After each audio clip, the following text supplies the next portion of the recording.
Ayan ang dramatic na bata. Sandali lang kasi ako. Pipitas lang naman si mami ng kamatis.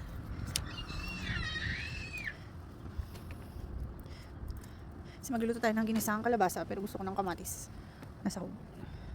Kunti lang yung kailangan ko. Pero hindi na sila. So i-harvest na natin sila lahat. Because why not? So dramatic. Kala mo na pa paano.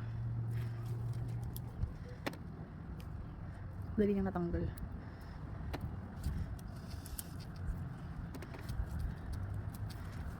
Ayan, marami pa dyan. Sana huwag sila sabay-sabay mahinog. Hi! Sintalong natin. So yan, yung mga baby pa sila. Dami pa dyan. Sa likod. Tapos yung capsicum natin, papalaki.